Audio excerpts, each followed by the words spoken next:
I've tried yoga before, but I'm kind of a little nervous to get into it. I don't think I'd feel very comfortable walking into most yoga spaces because I think I would feel judged. People assume that because I'm curvy and a size, 14, 16, that I don't work out and I just eat potato chips all day long. Yes, we do think that, because that's what causes people to gain as much weight as you have. I mean, it's hard for me to fathom why so many women would romanticize self-destructive behavior, especially women like Kelsey, who clearly would be very attractive and valuable if she were thin. Obviously, valuable men prefer thin women, so why would Kelsey, who, again, could have options, doom herself to a lower quality man? Oh wait, I think I found the reason. I wonder if she magically started having weight problems right after that ring was purchased. So when you hear the cliche, "Where have all the good men gone?" that's what we're dealing with. A whopping 70% of American women are overweight. 70%! That makes most women completely unviable partners.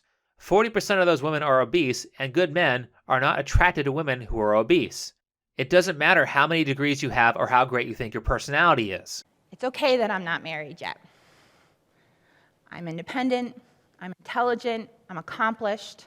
Actually, on that note, why don't I just spend maybe the rest of this video explaining why being overweight or obese is not just unattractive to most men, but it's a precursor to a whole slew of negative personality traits.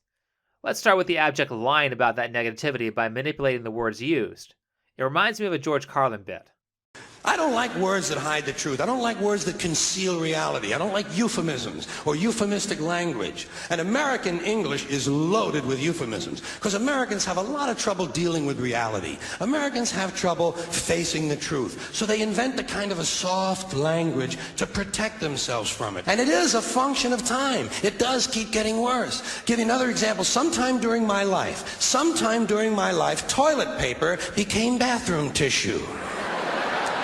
I wasn't notified of this. No one asked me if I agreed with it.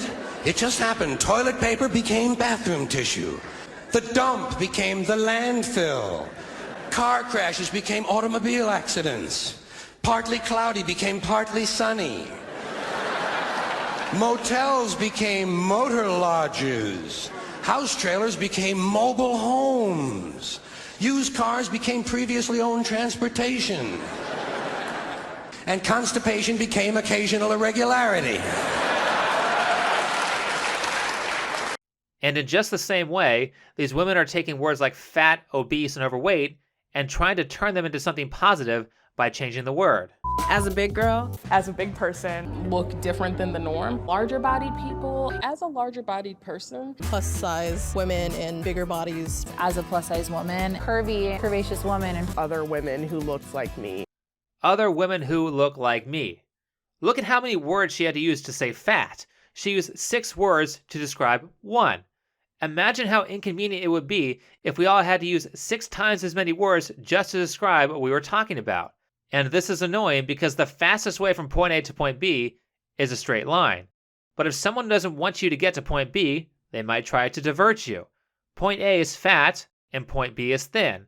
A person might say, "I am fat and I want to be thin." A BuzzFeed employee might respond, "No, you aren't fat, you're curvaceous. Doesn't that sound nice?" Or worse, people go a step beyond the diversion tactics and start changing their own words, and at that point, they're just saying they have no desire to be healthy. Anyone who deflects like that or gets comfortable has no desire to change, and that's a sign of a bad personality. Certainly, anytime you try to tell the truth, a person like that will snap at you. Me personally, I stay thin because when I get fat, I call myself fat. In fact, after the busy holidays plus other drama, my body fat percentage went up to 15%. Now technically that's still a perfectly healthy body fat percentage, but as a male who teaches fitness, that's unacceptable. I need to be somewhere between the 10 and 12% range, therefore I identify myself as fat and say, okay, it's time to start cutting calories and start losing weight. Yeah, that takes a lot of effort and it's uncomfortable, but all the other stuff that people do to cover up for their obesity is way more work than just being honest and direct with yourself about your health. However, the deflection tactics keep getting worse. Over the years I've been teaching yoga, I keep seeing mainstream media trying to sneak in obese yoga teachers with the body positivity movement. One of them who caught my attention is Jessamine Stanley, because she says fantastic things like this. Being fat just means that you're large. That's all it means. Yeah. It can also be paired with healthy. Now, I think a reason they get away with promoting fat exercise teachers is because overweight and obese people think that there is some stigma about them at the gym. Went to the gym, got laughed at, and walked right out.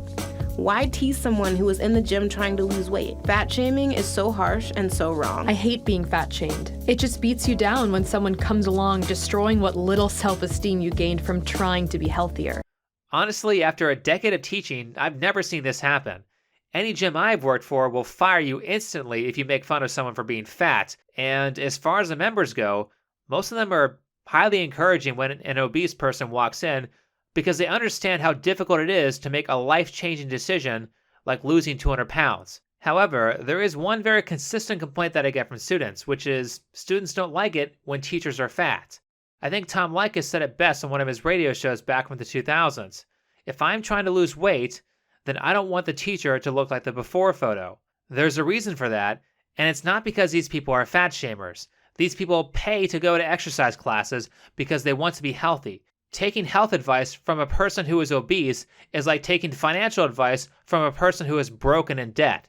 Sure, you can do it, but it's not going to lead to your success. If they had a working program, then they would be doing it. Let me further prove my point with Jessamyn's terrible health advice. Water is really important to me. I have a very specific water ritual.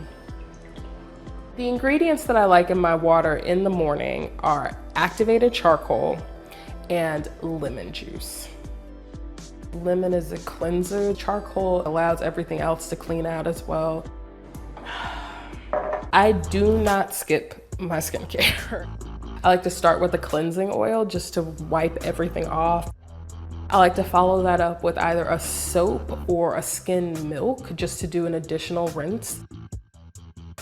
Then I spritz rose water toner on top of my skin. I like to put a skin serum on to seal in the toner. And then I take an eye cream. An eye cream has been like the game changer of my life. Then I just like to dab a little bit of face cream all over my whole face. Is her biggest health problem the fact that she doesn't have enough charcoal or lemon juice in her diet? That's one thing I consistently see with a lot of unhealthy people, is that they always have some kind of disgusting health potion that they drink every day to cleanse themselves. When in reality, we're talking about raindrops compared to the ocean here. She would become vastly healthier by losing weight.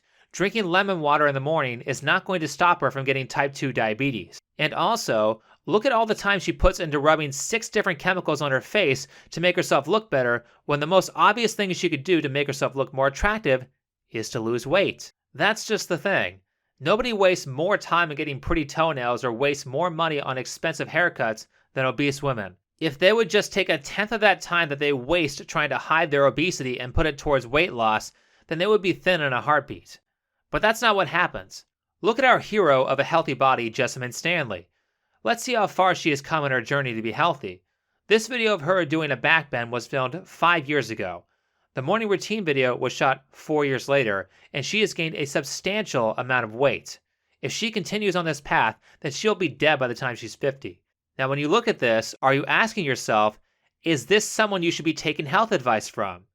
All Jessamyn Stanley's videos show is her lack of ability to attack important problems.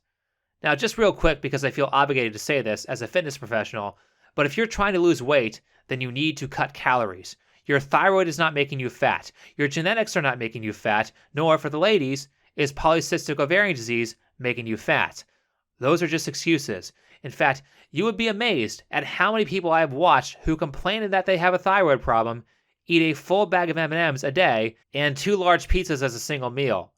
It's the calories. Stop lying to yourself. Nobody had a thyroid problem 50 years ago before the obesity epidemic. Find a way to eat fewer calories and you will lose weight. After learning that, if you still can't lose the weight, then the problem is your mind, not your body. Start fixing your psychological problems that get in the way, and you will find it a lot easier to cut calories, cook your own food, and eat less junk food. But now back to why it's appropriate for men to respond with disinterest in women who are obese. If you learn the right tricks, then there are a lot of things you can tell about a person with very little information. I think one of the things obese people hate is that their problems are manifested physically so everyone can see them, and at the same time, they have to carry those problems out in the open everywhere they go. You can be an alcoholic and not have everyone you meet instantly know it, but everyone you meet who is obese is projecting to everyone that they are addicted to food and can't stop eating, or they don't want to stop eating. And when we are talking about addicts, there's a whole set of problem behaviors that come with that psychology. For one, addicts lie a lot. Quite a number of addicts lie so much that you basically can never trust them. Did we not see that behavior here? Did we not see people lie by saying being obese is healthy? Did we not see people trying to direct you away from their problems with distraction tactics like changing the words used to describe obesity? Next point. Addictions can also be a sign of childhood trauma that hasn't been overcome. I started starving myself at age 11. I struggled with an eating disorder, mostly bulimia, for a full decade. I was molested for a year and a half in high school and raped my first month of college the week before my younger brother was hit by a car and killed. Would you want to date someone who has a bunch of baggage from the past she hasn't dealt with? Carolyn Rothstein, the person in this example, claims she has overcome her trauma. And I learned the art of intuitive eating, where I eat what I want when I want, eat when I'm hungry, and stop when I'm full. That has single-handedly been the tangible practice that's allowed me to maintain full recovery for the past 10 years. But really, she has just switched out one addiction for another. She used to be anorexic, and now she's overweight. She didn't get better at all. This is very common behavior with addicts. Heroin abusers will get off heroin and then start drinking. When drinking becomes a problem, they'll stop that and start overeating. They aren't getting better, they're just trading one bad habit for another. 3 more quick things. 1, if a woman is overweight or obese, it's saying that she can't delay gratification, which means she's also likely to be someone who does not save for the future. 2nd, people can have multiple addictions at the same time. You can be addicted to heroin, beer, and alcohol all at once. So not only may she have 0 savings, but she might also have a large amount of credit card debt. Eating out every meal and buying a bunch of extra food gets quite expensive. Last, what about the medical bills? Not only does obesity lead to several of the major causes of death, but also a ton of day-to-day health problems like skin folds, water retention, acid reflux, gallstones, abdominal hernias, and joint pain, just to name a few. All that adds up, and you as a toxic male who unfairly makes more money are going to be paying for that. Remember that this one thing describes 70% of women. If it also describes you, then get your shit together. I mean, just look at how miserable those women are all the time. They are constantly screaming misery with their actions and projections. You don't want your life to go in that direction, so learn from their bad example. But with that said, I think that will be enough for this video. If you liked it, hit the like button, subscribe if you're new, comment and share. If you would like to support this channel, then you can donate through PayPal, Subscribestar, or Patreon. All of those links are on my channel page, and they're in the description of every video. Last, if you haven't checked out my Bitchute channel, that is also on the channel page and in the description of every video. Other than that, see you next time. Thanks for watching.